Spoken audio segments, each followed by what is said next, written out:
But don't worry, I assure you that was just an isolated incident the last 4 times it happened. As you can see, I am reading from a script that I hastily assembled amidst a storm of coffee and tears, so I apologize if I stutter or slur my words while reading it. And as always, I know people can get excited during these live shows and want to throw out their own jokes and commentary, but a reminder, I am recording this. And while at the current rate I'm releasing live shows, the recording probably won't show up on the internet until I've been dead and buried for a while. It will still be viewed by many people online eventually. Hi, Mom. As such, if your remarks are not funny, then you are being not funny in front of thousands of people. Unless, of course, I always gives that warning, doesn't he? And this isn't the one I post up. Enjoy the quantum uncertainty of this live show, everyone.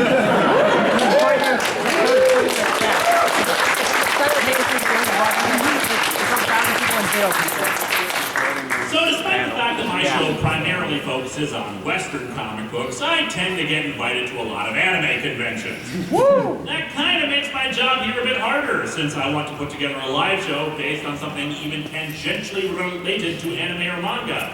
But there's only so much I'm actually interested in those categories that I can talk about without people groaning about how I don't get it. So, you know, maybe it's time to branch out a bit. Maybe it's time for me to explore more classic stuff in manga that are still beloved to this day. Something completely removed from superheroes, Power Rangers, Star Trek, or anything else I'm normally comfortable with. You know, maybe I should review a manga from Dragon Ball, or Trigun, or Gundam, or something. Woo! Or, you know, I could just do My Hero Academia.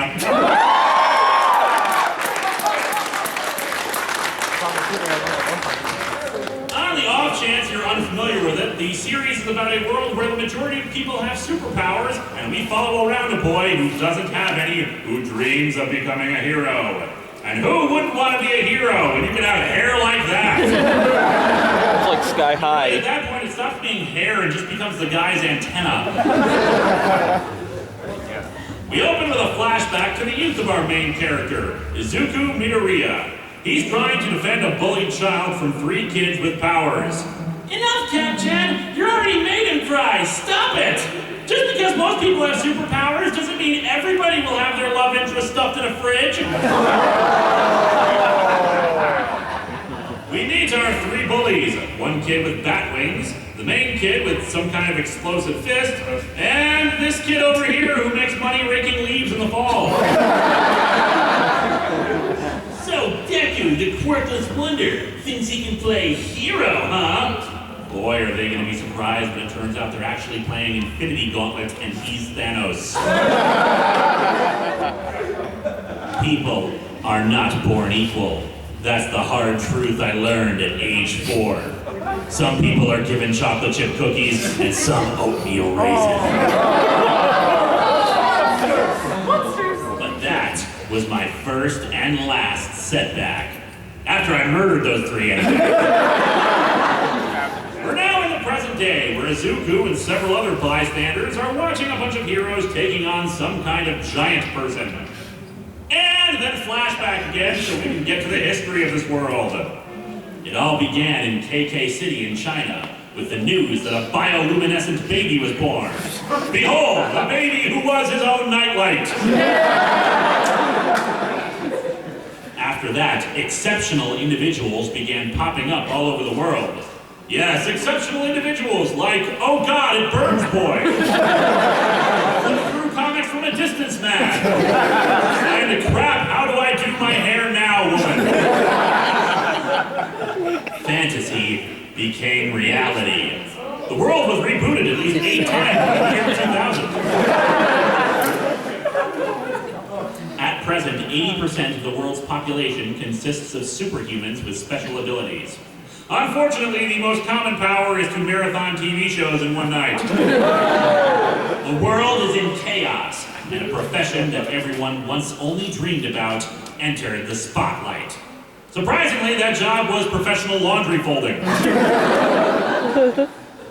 Apparently what happened in the present was that a guy tried to steal a purse, and when cornered, he transformed into the giant, kinda shark-headed dude we see here. Seems like an overreaction for the 12 bucks he was trying to steal, but maybe in this world, given all the super people, he'd get exiled into the Phantom Zone or something. One hero in particular makes a remark about this. Illegal use of abilities during rush hour, as well as robbery and assault, you're pure evil. During rush hour? Oh my God, he's like the Ed Gein of this world! The hero here is Kamui Woods, who's basically part tree or something, and can send out roots and wood to attack the giant. However, Giant Shark Dude is quickly defeated by another giant person who leaps in. Today's my debut! Or rather, debut, given it would seem they've adopted the body paint part of superhero costumes, too. Pleased to meet you all. You can call me Mount Lady. Yes, Mount Lady, which is why she has devil horns. I don't think that's why. Okay.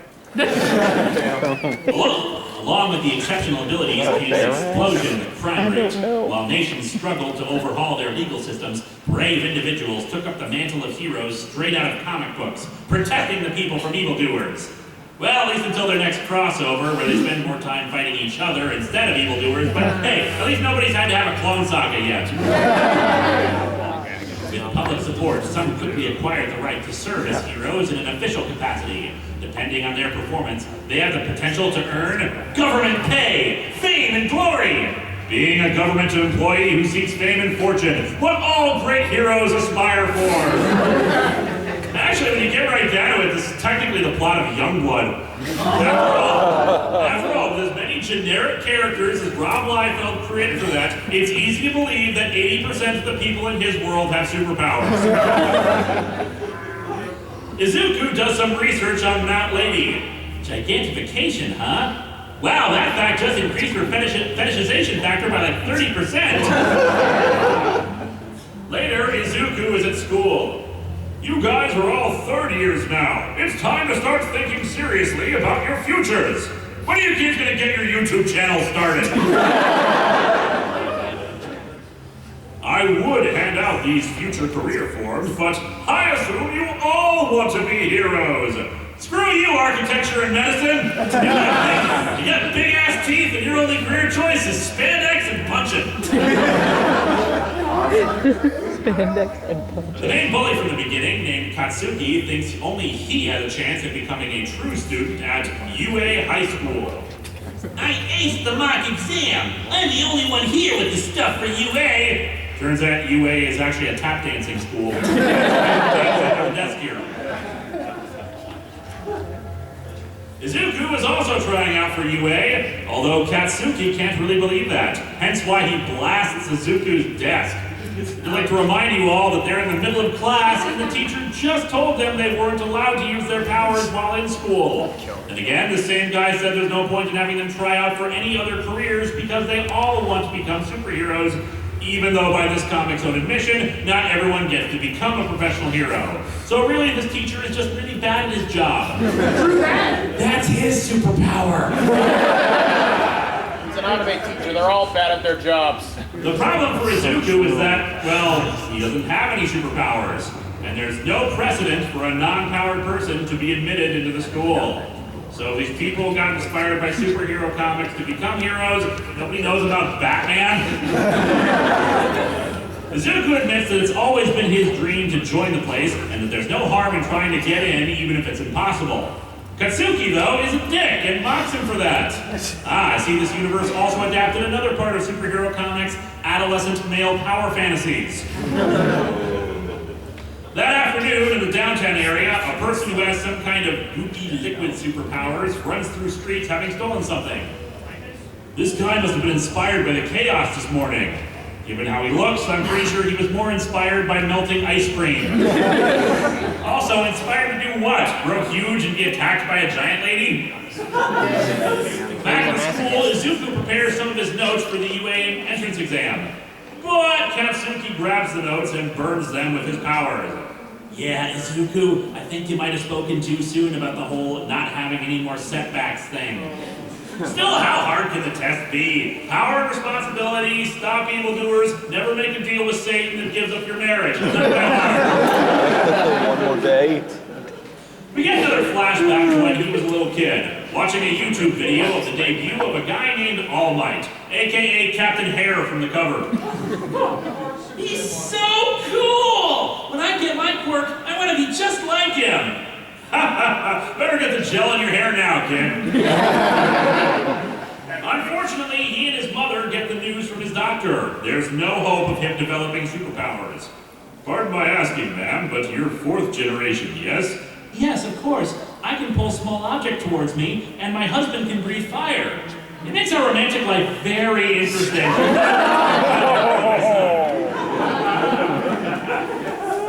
The doctor explains that most times you can discover if someone has a quirk because of the absence of an extra joint in the pinky toe. However, Izuku still has the extra joint, which has got to be the lamest superpower ever. Hey, I'm double jointed, but in a place where it does me absolutely no good.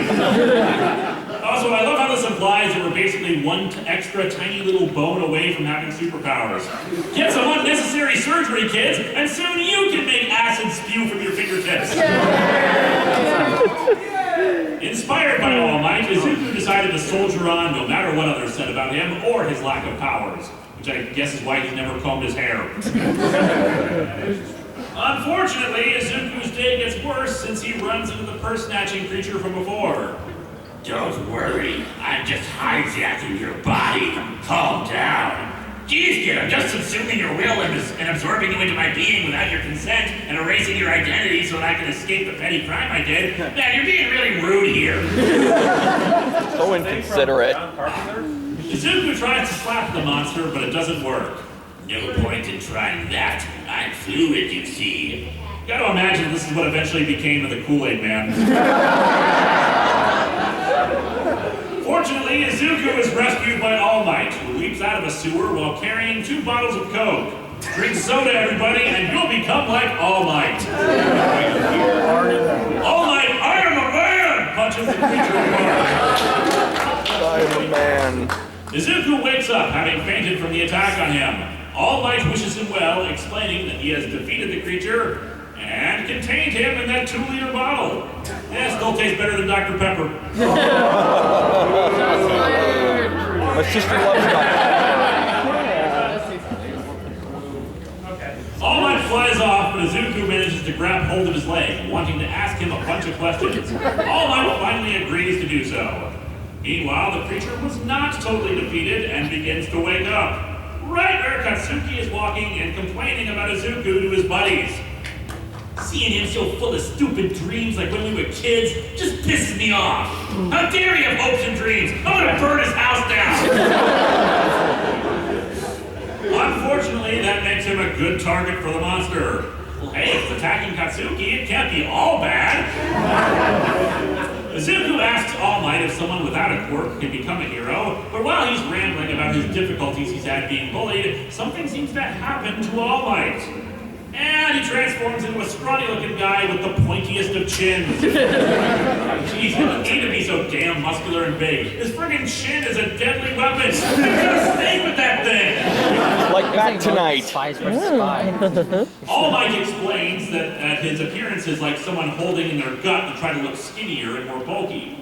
Okay, but how do you explain the Yu-Gi-Oh hair you have now? 5 years ago, an enemy did this to me. My respiratory system was nearly destroyed, and my stomach was removed. On the plus side, it has made me the best Jack Skellington cosplayer ever.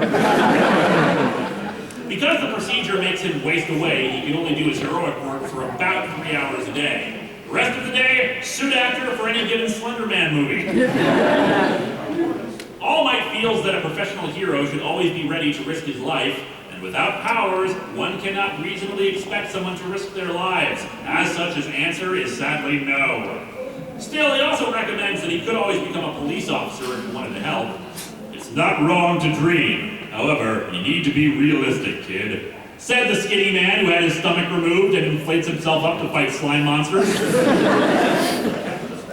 Unfortunately, that's also when he realizes that he lost the bottle full of slime monster and then spots an explosion in the distance. And that explosion is indeed the creature merged with Katsuki, both thinking they're in control of the other. Other heroes, however, are unable or unwilling to go after the creature. Now, Lady's excuse is, a single-lane street? I can't get there. When, you know, she could shrink down, get past that street, and then grow again when she got close. Just saying, this area is already getting devastated and destroyed. This situation is one Monty Python-esque foot away from being resolved. I don't think so. Izuku spots this and gets in closer, realizing that the creature got away from All Might, and that another middle schooler is going through the same pain he had gone through a short time ago, when the creature tried to assimilate him. On the other hand, it's Katsuki, who thinks a kid having dreams is cause enough to bully and abuse him, so... However, with no other heroes coming and Katsuki's look of terror evident, Izuku himself just rushes in to attack. After tossing his backpack at the creature to distract it, he gets in closer to Katsuki and starts to try to pull him free. Katsuki, being a miserable dickhead, asks why the hell he's the one helping him. Izuku thinks of all the various reasons he could give, but really only has one. You look like you needed saving. But clearly you have this under control. What with the fires and the death and the looks of anguish. My apologies, I'll leave you to it.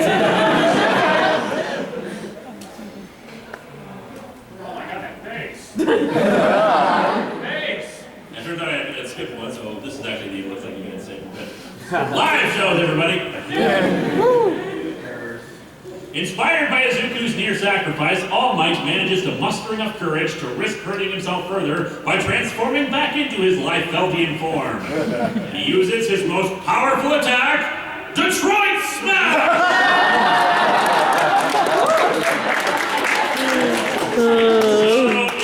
Getting hit by Detroit. Powerful enough to level Detroit. He messes you up as bad as Detroit. Afterwards, the other heroes tossed Izuku for his recklessness while praising Katsuki for being tough. Yeah, let's all praise the one who didn't actually do anything. Clearly, all of you people understand what being a hero is all about. To further show what a douchebag Katsuki is, he later yells at Izuku that he never asked for his help. He's a stupid nerd, didn't need him, yada yada. Keep stroking yourself like that with your power, asshole, and you're gonna set your crotch on fire. Showing far more appreciation, however, is All Might, who stops by to talk to Izuku and thank him for inspiring him. Kid, I've come to thank you and revise what I said earlier. I also have a proposal. Will you marry me? And so the first chapter ends with All Might saying what Izuku had hoped his own mother would have said to him after they learned he didn't have a superpower. You can be a hero. And thus All Might's Troy identity is revealed. David Bowie! Anyway, this story is good. Like most great superhero stories, it acknowledges that heroism is not about the ability to shoot fireballs out of your ears, but rather the will and courage to combat evil and help people, which Izuku can do pretty dang well. It's got some interesting ideas, especially with the concept of non-powered people basically being a marginalized group facing bigotry and condescension. Good stuff, I recommend it, just as everyone else has been recommending it to me. Anyway, that's all I got for this one, so thank you everybody.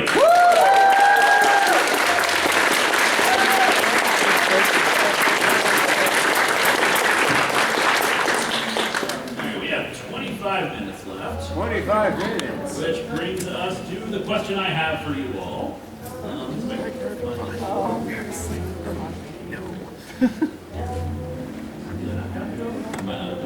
More fat grandma! Go with you, more fat grandma! I can't actually find it here. There's supposed to be, I brought along some videos, but and I was going to ask you guys if you wanted to watch a video or just take Q&A, but I can't find the videos, so let's just do Q&A. Alright, starting from this side, Linkara cosplayer. Some of these questions, like I know you mentioned you did a Youngblood joke regarding My Hero Academia, but you didn't mention how All Might has Youngblood disease. Good point. If I do this live show again, I'm going to add that in. Alright, over this side, blue shirt. Yeah, you Did our big flying first ever tell you that using magic gun on the entity is like using Shadow Claw and Zigzagoon? No. Well, it was just the plan Linkara had, because he figured, hey, it's the same kind of magic that was used to defeat that was used to create the entity. Maybe primordial forces, it might work. Right? It didn't. Grayish green shirt, yeah, there. I don't have my glasses on. And so, what made you decide to do My Hero Academy for the live show? A few reasons. One is that people have been requesting I look at this book for a while now, just as a, hey, here's a good thing you should read because it involves superheroes and stuff. Also, my fiance Vika, she had just read a volume of it. She had gone out of town for a convention. I was going to a convention the following week, which was in Minneapolis about a month or so ago, and she recommended it, and here we are. And yeah, the reason why I've done this live show now twice is because, as I said during the introduction, the live shows are kind of behind. I think I haven't posted up a new one since like 2015. And generally in the past I've done a new live show for each convention I did. I want to get caught up. So this is the live show I'm doing for the rest of the summer until I get caught up. And then I'll go back to stressing myself out and doing one at a time. Alright, back over to this side. You in the front. Awesome. First of all, been into you and all the other awesome guys for many years. Thank you.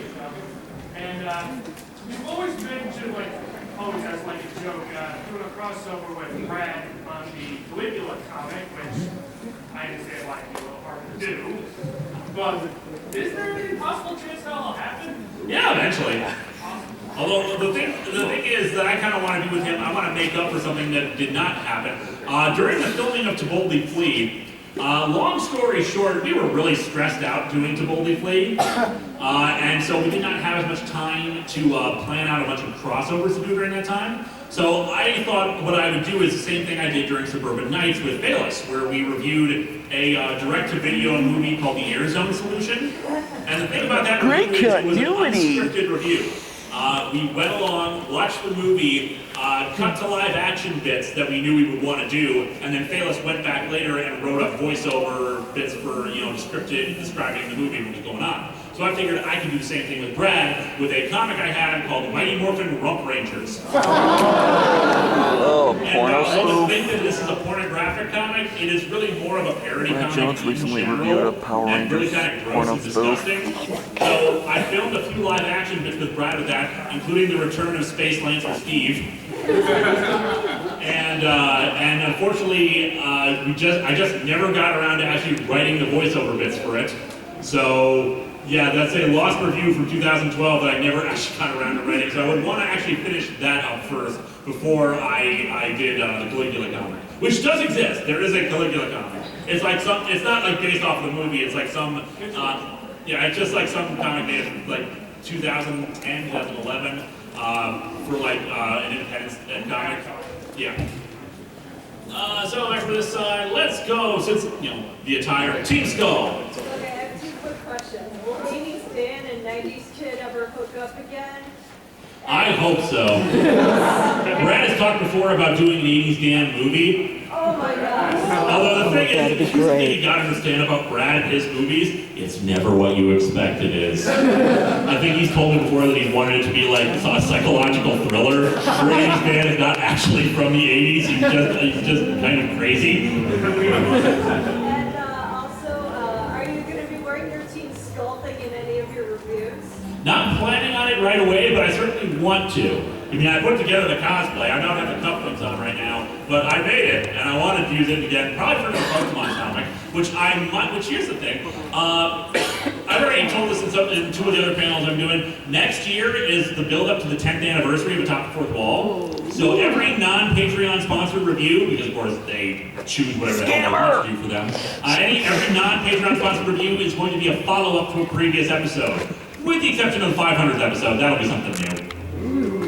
So yeah, everything's gonna be a follow-up there, so I'll probably end up doing another Pokemon review during the year. Alright, so those were the two questions? Yeah, Yeah, I see it. Sorry. You. So, is graffiti fun or dumb? I don't know. I need a song and a 15-minute short to talk about this. Those who haven't seen, I do riffs sometimes, and one of them was graffiti, fun or dumb. The end that they decided was, yes, it is dumb, but it can be fun. Cardcaptor Soccer is out there. Are you ever going to repost the old live videos? Cardcaptor Sakura. Say again? Are you ever going to repost your old Atop the 4 live videos? Oh, if you mean on my site or on YouTube? Either or. Well, on my site right now, the reason why they're not up is because, yet again, I had to do another platform change over to VidMe because Screenwave stopped using the JW player. So that's another 1,000 videos I need to replace. All of Atop the 4th Wall, and I think Longbox are back up. But yes, the live shows will get posted back up on my site. And one of the other reasons why we're behind on live shows is because I need to upload more to YouTube. So I will do that, and so that's a yes. Back over this side, orange shirt. Yeah. What are your thoughts on science for Warp Planet?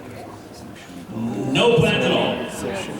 No, although that's the thing I really have to do at some point, something Planet of the Apes related, because I've been teasing this one for like forever. There's a crossover comic between Planet of the Apes and the science fiction TV and movie series Alien Nation. What?